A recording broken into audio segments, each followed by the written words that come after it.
Na'Vi. Havost, pretty survivable with his phase boots, but Puppey, 560 HP at max with just basic boots. Kuroki, 682, and the Gravekeeper's Cloak to help keep him alive. These heroes, if they get caught by relocate, they're just dead. I mean, they are flat out not going to live through that. Yeah, it's very important to get basically 4 staves or blink daggers, any kind of instant mobility item to get you away from those relocates. And in order to do that, you need to farm. And you look at their supports, they're not getting a whole lot. Exactly. They're not getting too much ganks off. They're not getting too many tower kills. And because of that, under-level, under-farmed, and Na'Vi struggling on this early game. When DK beat Alliance, they were doing quite well. They were, I think, winning every single lane. So Na'Vi definitely not going down that route to secure a win. Let's see how they could do it. But this is a very kind of classic Na'Vi lineup in the sense that it can snowball really hard. And that's what Na'Vi's always been about. Aggression in the first 10 to 20 minutes of the game, sometimes even in the first 5. So far, the aggression yet to come. 8 minutes in, but you gotta know it's only the calm before the storm. And here comes S4. Level 3 battery assault, the more aggressive killing build. He wants to find a pick. He's up in the Na'Vi jungle, hunting, heading towards the bottom lane. There's a Funnick, courier. There's level a courier 6. coming by. There's some TPs Courier. on Na'Vi. Oh, Funnick gonna be spotted out, but there's no gem here. And now the rotation coming in from Ake. He'll pick up a creep as well. They're gonna rotate Puppey off the top lane. Both teams now Ake healing up, Funnick driven back. They're not going to find any kills yet, but with the dust that should be on the Wisp, yeah, there still is a dust charge. If they try to go again, it could go south, but here they go. On to Ake, DD for S4. Ake dropping fast, he's going to fall, but S4, he's found Funnick, now tethered, blown up by the Ake creep, fighting from beyond the grave. Now Kuroki, sprouted, locked in place, but here comes Big, bad Dendi, but no, it's too much damage from Loda.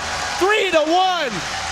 Already Na'Vi on the back foot. We just talked about Loda generally not liking to join early game fights because he wants to farm, but this game making the quick rotation, helping out his allies. Of course, EGM came first, and of course, even though there was a track kill that went the way of Na'Vi, it was like a 1 or 2 person track kill, so Alliance coming out ahead, and they are staying ahead because they are winning every single lane right now. And you look at Alliance, they don't need gold nearly as much as they need experience, and they are leading in terms of experience.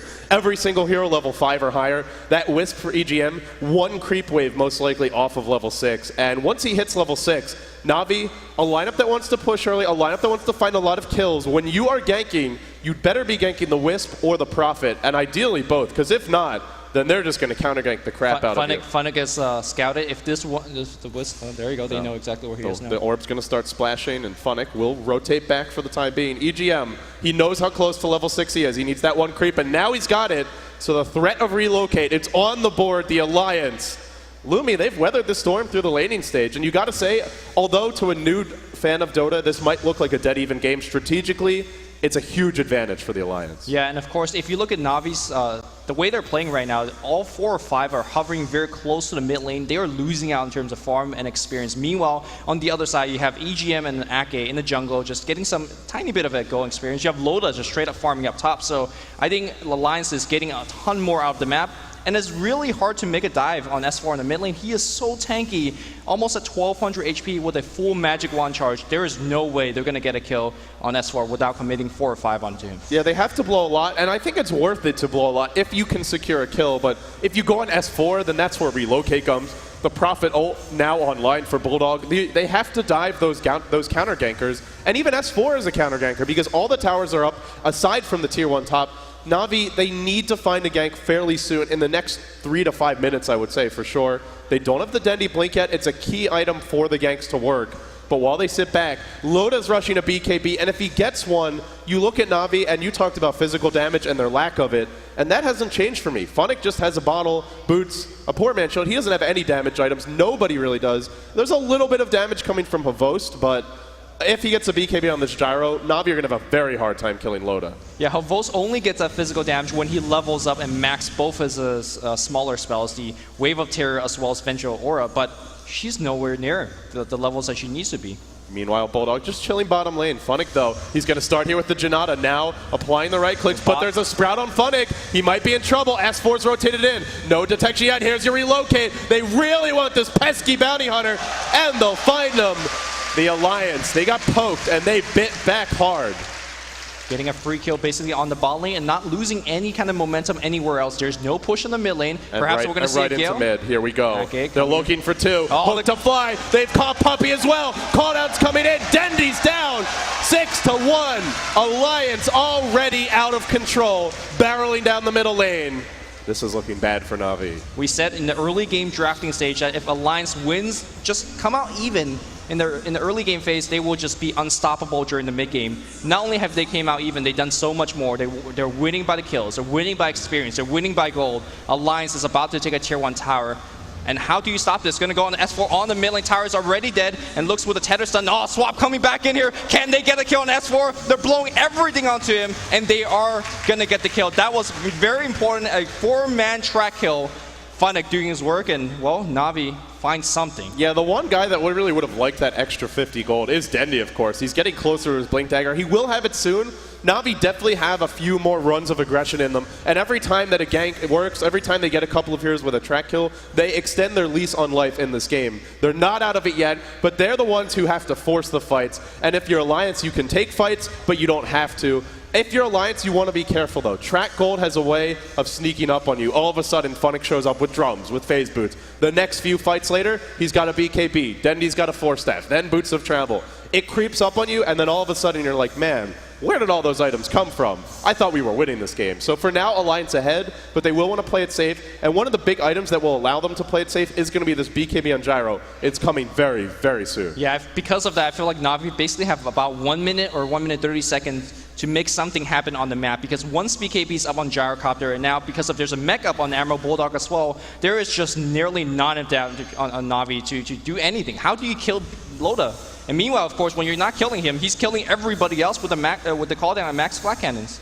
Yeah, and then the other thing is, a lot of these heroes really don't do much against that BKB. You look at Visage, he has Familiar Shore, he's got a mech to help keep his own team alive, but most of his damage is the Soul Assumption in the early to mid game, and he's not going to be hitting that hard. Puppey, virtually useless against BKB heroes unless he gets off a Gale and advance. Oh, they go though.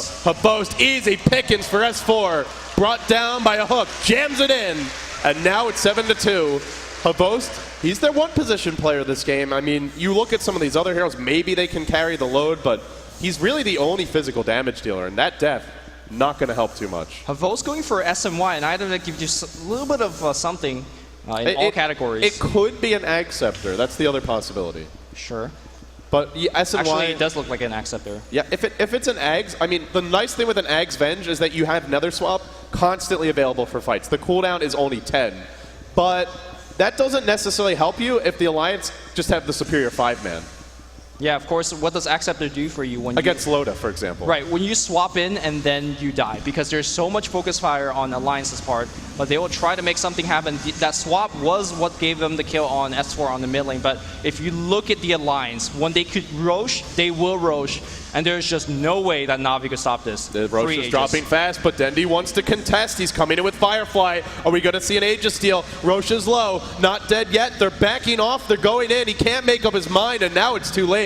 Firefly's over. S4 back into the pit, covering his team. Rosh to fall. It goes to the Alliance. The Aegis on the Loda, and now a hook on a Habost. He's overstayed his welcome here. Swapping in Kuroki. Kuroki says, "Get me out of here, man!" And he can't. He'll fall. It's a headlong retreat now. Bulldog teleporting forward, creating another base of attack. Now a call down to Fly. They've lassoed Bulldog. He's still alive though. He's not even dying. 3 dead. No track kills for Na'Vi, and they're not going to get any. Make it 4. Na'Vi down 2-11, and they're going to GG. Oh my God. GG. 16-minute GG, and they're going to get that final last kill. Alliance just dominating Na'Vi. 3-time finalists, but it does not matter at all. The Alliance not even slightly phased. Na'Vi went for a very unorthodox draft. Very little access to late game. Heavy pressure on the laning stage. And the Alliance weathered the storm, took the advantage early, and they never looked back. Alliance have never looked this strong, winning a game from one of the biggest and strongest Western team out there. What can Na'Vi do for game 2? What can they pull out? That was, I don't know if I called a pocket strat, but a very unusual draft from them. So obviously, Na'Vi, we don't expect them to do something similar again. It's not like they brought their bread and butter and then Alliance just destroyed it. They brought something unusual. It didn't work. Now we're gonna have to see what they do though, because when they got Wisp, they couldn't win with it. When they give it away, they lose to it. Granted, with an unusual draft, Wisp is gonna be an interesting problem for them in these drafts because they really shouldn't be giving away to Alliance. At least it feels that way now. And if they're not, then they're forced to waste a ban on it. And you open up Bulldog's hero pool, you open up EGM's hero pool, Ake's, everybody on this team, they're in a bind. Na'Vi is losing with the standard game. Has whiffs, can't win. Na'Vi is losing on non-standard games. Picking offensive trialing Venge, not working out. I'm not sure what they could do, but hopefully Puppey's got something in mind because this series could be quite over quite quickly. And, I mean, we're going to have to see. Game 2's coming up. Alliance leading 1-0 in a best of 5. There's $2 million in change at stake. My goodness. They can taste it, man. They have come so far. And, I mean, you look at this team. They had an undefeated run at the G1 League Land Finals. They traveled to China. They came, they saw, and they conquered. And here they are. Again, not on their home turf. They're in Seattle. They're from Sweden. And all they're doing is winning games. They are winning games and winning it very, very convincingly. Absolutely. And it looks like, I guess we're going to be getting into Game 2 pretty soon. So you look at the draft for this game, and it was very unconventional from Na'Vi, I think, to say the least. I'm waiting for a voice in my head to tell me. Sorry about that, LD and Lumi. We kept you on camera for a little longer there because we didn't think it was going to be a 16-minute GG. We saw Alliance ahead, but they were like, after a couple of team fights, Na'Vi were like, you know what? We're just going to cut it here. We're not going to let you destroy us for the rest of the game. Stop it now. We'll take you in Game 2. But in Game 1, it was all about Alliance. I mean, they had the Bounty Hunter. I thought they could have potentially came back if Alliance messed up, but how often does Alliance throw away their lead like that? I completely agree with that tap out. That escalated so quickly, you might as well just call it GG, not be demoralized any further, and just go straight into Game 2. What a performance by Alliance. I was a bit surprised by Na'Vi, because when I saw their lineup, I thought to myself, this team is going to put on so much aggression now that Alliance won't know what hit them. And then they did nothing. They picked the Venomancer and they didn't go for any kills whatsoever. They had a Visage, they didn't rotate their lanes. It was just, what are you doing, Na'Vi? They didn't seem to have the game plan. They had the picks to sort of upset them, but no plan behind it. What did you want them to do with this lineup? What is this lineup meant to do here? Hunt for kills from the get-go. I realized they need the level 6 on the Bounty Hunter, so putting him on the safe lane was an obvious. And Alliance saw it right from the get-go. They put their Wisp and their Gyrocopter down there. Na'Vi needed to rotate the Veno and the Visage down there to help him out and just make sure that Alliance was pushed back in their lanes and couldn't really farm as much as they did. And from level 6 and onwards, they should have just kept on fighting with the Bounty Hunter, but it was as if they had no actual plan, and S4 just went about his business with his clockwork and did whatever he damn well pleased. So we've seen Na'Vi lose twice with Wisp, and now once with Batrider. Obviously consider most of the overpowered heroes in this tournament. How do you think they need a draft in order to take one game down versus Alliance? I think Puppey is completely puzzled right now.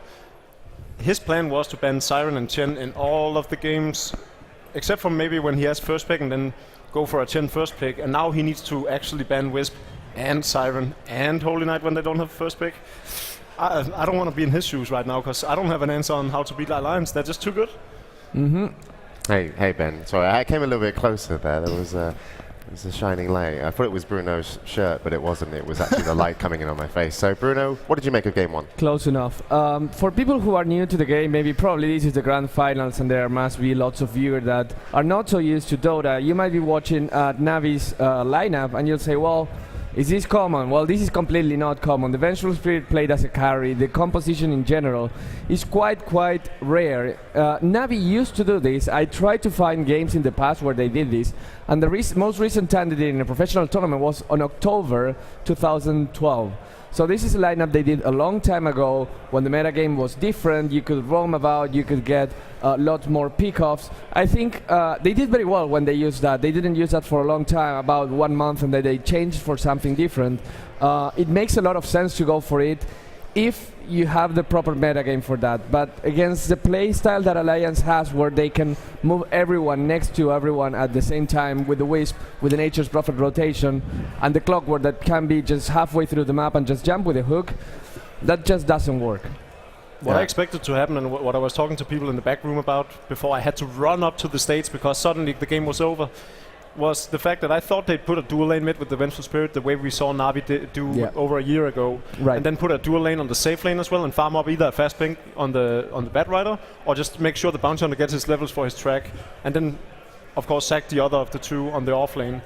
And they didn't do that. They went for an aggressive tri lane. They wanted to push down the tower, and Alliance just did a great job at stalling, basically. It took them 6 minutes to take down a tier 1 tower with no actual opposition but Apherion and his Treants. Yeah, Alliance knows exactly what to do given the lineup, though. If they have a push lineup, they'll just avoid fights until they desperately need to defend the T3. Not that they ever were in that sort of desperation mode, but against a really early game lineup versus Na'Vi, they can just prolong the game until Gyrocopter gets his items and shines. Whereas Vengeful Spirit, what item are you going to get that's really going to change the game around in that 10 to 20 minute mark? And I could already tell from like 10 minutes into the game when Poppy started farming ancient spots with his Venomancer, that's when you know the game has just gone south for Na'Vi. Because you don't want to sit and farm with a Venomancer 10 minutes into the game. You want to go around and Hit gale kills and people get kills with the Bounty Hunter. Exactly. Yeah, the kill score was so low, and I felt like the Bounty Hunter has kind of been a turn 2 hero for a couple of teams, Na'Vi in a couple of games, just because of the ability to be able to come back. But Alliance, they seem to know what their advantage is, and they will hold on to it so well. And this is really scary, because going into game number 2, if you're Puppy, you have to be like, okay, this didn't work at all. And this just sets Alliance up to be so confident, because if you were the captain, you know, you said, like in Puppy's shoes, you're like, well, I don't know what to do, but surely S4 as the drafter and the other team is going to be sat there going, well, this guy doesn't know what to do. So I talked to some of the players yesterday, and these teams... Sorry, guys, I'm going to have to interrupt you. We'll get back on that point in just a moment. We're actually going to go to Casey with an interview. Well, we have many interviews. Look out! Can you hear me? Hey! Hello? There we are. And now it got quiet. All right, I want to show you my friends from earlier. I met you 2 days ago, 3 days ago. Do you even remember? Oh, first day. One of you nods, one of you shakes your heads. You got to work on that coordination, my friend. So, how is this costuming going now that we're into it many hours and you've become super best friends? It's gotten a bit better. We don't like walk separate ways as much anymore. Okay. What did you think of that first game? Na'Vi went for a really risky draft, but I think they still got it in them. Still think? What's your prediction? I got to talk to this head first. Yeah, it was a really aggressive, ambitious draft. It ended up not winning the early game, which it had to do. So I think Na'Vi someone or a team that plays super well from behind. They don't lose their composure by taking a loss. So I think they have what it takes to come back from this. But you're right. It was an interesting draft, and I want to come over to another Na'Vi fan. But I need some Alliance fans too, so we can keep this even. Yeah. All right. What? Come on. Is this real or fake? What is that? Real. It's real? Real Na'Vi tattoo. How long did it take? 2 hours. Was the pain worth it? Oh, yeah. Oh, yeah. All right. I'm going to send it back to James. See, the pain is worth it when you are a true fan. Thank you, Casey. Some great comments there. We should get Ogre Magi up on the panel. That was good. Yeah, they did have to make something happen early game. But with the Bounty Hunter, in terms of seeing Funnick on it, how is his playstyle? Is he too easy to shut down when his team falls behind? Because he's normally just outstanding. I actually feel like Funnick did all that he could do. He relied on his team helping him out, and they really didn't. He was standing, at one point, he was standing on the bottom lane all alone. He was ready with the track. He went on the hero instantly. TP from Wisp, TP on the tower as well. 4 heroes gathers around him. They dust, they kill him. There's nothing he can do. He relies on going 5-on-5 when they have the Wisp, and there was no team to be farmed because they were farming Ancients. All right, well, we'll see what they can change. Guys, what do Na'Vi need to change going into game number 2? What kind of mindset or suggestions would you have? Well, I'm kind of at a loss because game 1 they tried, or the first game that they played against Alliance, they tried to counter their early game aggression with more early game aggression, and they just got completely rolled in that. The second game they tried to push strat, that didn't work. This time they tried something completely different. I think Puppy may be at a loss, and I'm at a loss as to what they should draft and what playstyle they should go into game 2. Yeah, it'll be interesting. I personally think, when you're against a very tough team, you look for what you can win and what you're okay losing. And, if you can take the tri lane, but you're okay having, a weaker kind of off lane, it can sometimes kind of come round in a good way. So maybe Na'Vi can't win on all fronts. Bruno, what do you think? Big Chen and Pudge. I think that could work. Well, we'll see if that's going to be the case. Might be a last resort, but they're not down and out yet, Na'Vi. They're only one game down, but it's Alliance who have taken the first map. This is a best of 5, and we're getting ready to go into game number 2. So back to the hall.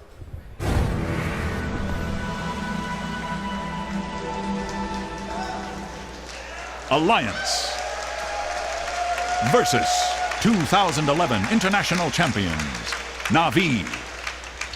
Ladies and gentlemen, welcome back to the Grand Finals, game number 2 between Na'Vi and Alliance. Last time in game 1, we have Alliance just smacking them around. It was an easy 16-minute victory.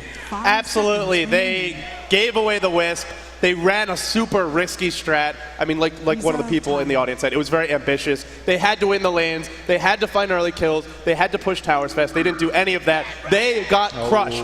But in game 2, Na'Vi have done what Melk said Puppey wanted to do coming into the draft. They've banned out the Naga. They've banned out the Chen. And with the first pick of this game, Alliance ignored the Wisp, and they went for Visage. So they are basically saying, we can win with Wisp, we can win without it, we can give it away a second pick, it doesn't matter. Come at us, Na'Vi, come at us, that's what they're saying. And Na'Vi, well, in response, they'll pick up an EO, they'll pick up a Batrider. I mean, you never see teams get these two heroes in the same draft. It just doesn't happen, Lumi. They've gotten both. Alliance now get a Bulldog Nature's Prophet. Is Alliance just this good? Can they really beat anything? That's scary. That's scary because Na'Vi says, all right, we'll trade. We'll get the Batrider, you get the Wisp, or one way or the other. But now they get both. I don't think any teams in the past, outside of a joke fun game, have ever got both of these heroes at the same time.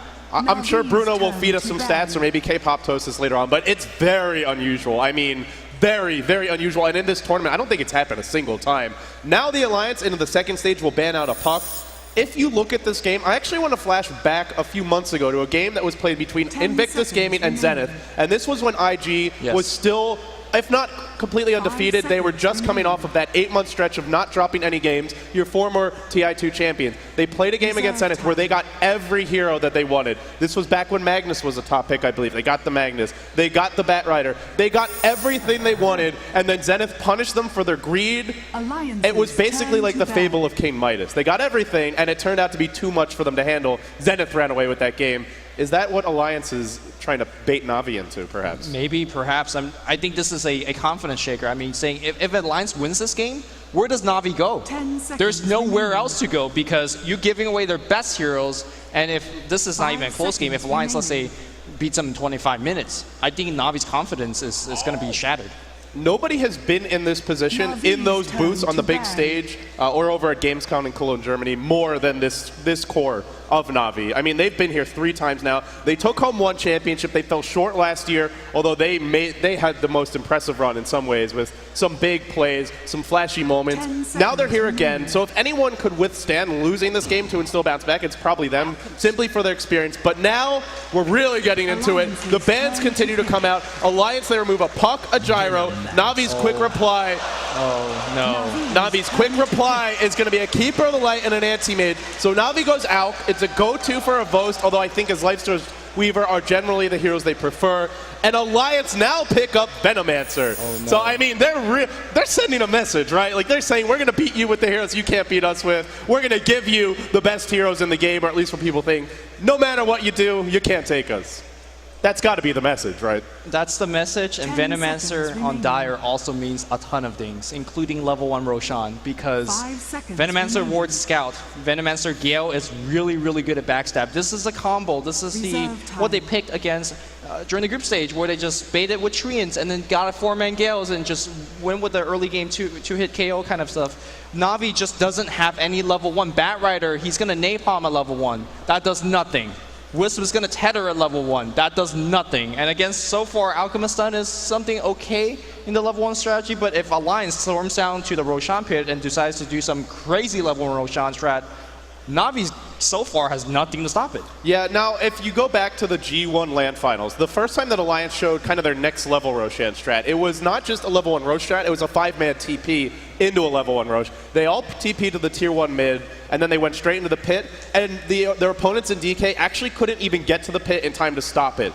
And actually, if you look at it, I mean, they will, if they're really worried about it, depending on how the rest of this draft unfolds, Na'Vi may be forced to make a choice. Do we just hope they don't do Roche? Do we run there the normal way and just hope they decide not to, or that they can't do it in time? Do we take a risk, a gamble, and spend our gold on TP scrolls to contest? Or do we just sack it and say, they're going to do it. It's better for us not to lose a fight at Roche and give away an Aegis. There's going to be a lot of possibilities here for Na'Vi, but it's a very uncomfortable choice to make. But that's a problem. Listen to yourself. You have the 2 best hero in the entire game, and you are uncomfortable with the draft. What message does that send from Alliance? They have a Venomancer, which is not even a 3rd-tier support, and they're just sending fear down in Na'Vi's heart.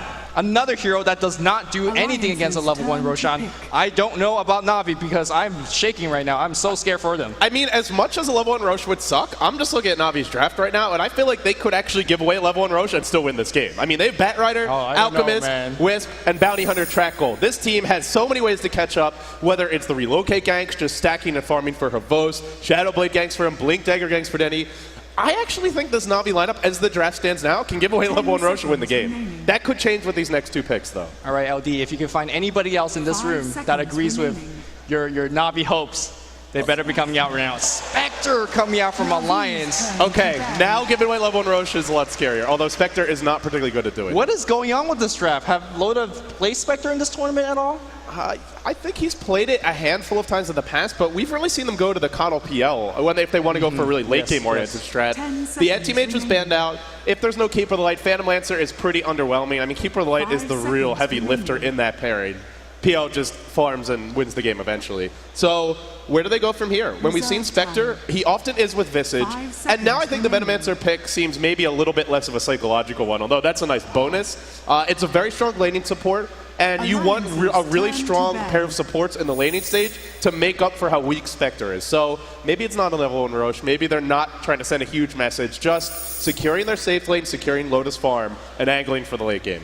Yeah, we still have not figured out exactly what this Venomancer will do. Is he a defensive support? Is he an early game Ancient Stacker? We'll see what Alliance pulls out of their hats or sleeves or whatever they're hiding their tricks from. I mean, we have seen solo mid Venomancer at very rarely, but in the past, he is that S4 hero though? Yeah, I mean, if you even go back to Fnatic, they used to run Fly as a solo Venomancer at times. He built an early Vanguard. This was even in Heroes of Newerth, but I mean, we'll have to see. We'll have to see. Their options are still pretty open, but it looks like a support, looks like a defensive tri-lane, off-lane Bulldog Prophet, or into the jungle, and then S4's hero still to be picked up. That is how it looks. Well, Alliance, 1 ban to go here. Let's see what they are thinking that Na'Vi will pick up. Of course, they haven't really picked up their solo mid hero just yet. You talked about the Venomancer solo mid, but that's like a stretch. That's right? like really out there. That's just a remote possibility. I mean, if Alliance S4 picks Pudge, I'm gonna lose it. I'm gonna just walk out because, like, I don't know. That's the ultimate message, right? Like, that is like, yeah, we're going to beat you with everything and anything. I've never seen S4 play Pudge. So they'll respect the CK Wiz combo here. They're going to ban out a CK. It looks to me like a mid-lane Batrider for Dendi, and then probably a Havost Alchemist. That would put Funnick onto the Bounty Hunter, but it looks like they're worried about something different here. Banning out the CK, maybe thinking it's even a Dendi Alch and something weird going on. So now, time to basically reveal your cards, right? You have to put everything on the table here. Na'Vi looking like they need support. It's probably something pretty safe and stable for them. Shadow Demon's really nice against Spectre if they want to go for a very safe one. Alch could be a support, by the way. Puppey has played him as one. And it's going to be an Enigma now. So great team fight, great push. I mean, Na'Vi's draft is very greedy, but if they get to late game, they are hard to stop. Yeah, this is Na'Vi's probably their 5 best hero, right? Like, you never really see these Dream Scenario lineup here. They got pretty much everything they want. They have great lanes, they have great jungle, they have a ton of early game gold, a ton of early game experience, but you know, I'm even wondering if Alliance might go aggressive tri-lane here. Spectre's not that strong in the tri-lanes, but an obvious Enigma, right? Not either the Enigma or the Batrider is going to be in the jungle. One of them will probably be soloing. So it's going to be a dual lane bottom, most likely.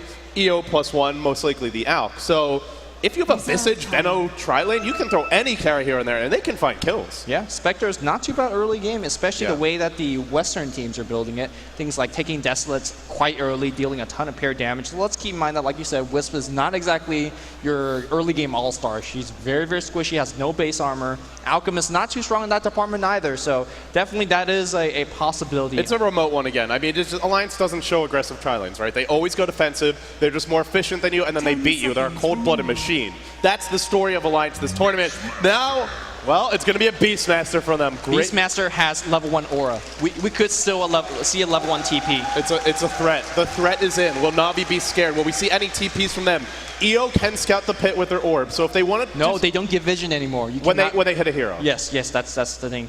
So you can expand the orbs. They can at least get some idea if not Alliance is doing it, but it's not necessarily going to be enough to stop it. Again, how do you stop it? Wisp has Tether at 1. Dandy has Napalm at 1. Funnick has nothing at 1. Puppey has Malefice, Conversion at 1. Like, there's just no level 1 good spells. But the fact that they're taking quite a long time to pick their heroes and perhaps still strategizing. You got to figure their game planning for whatever.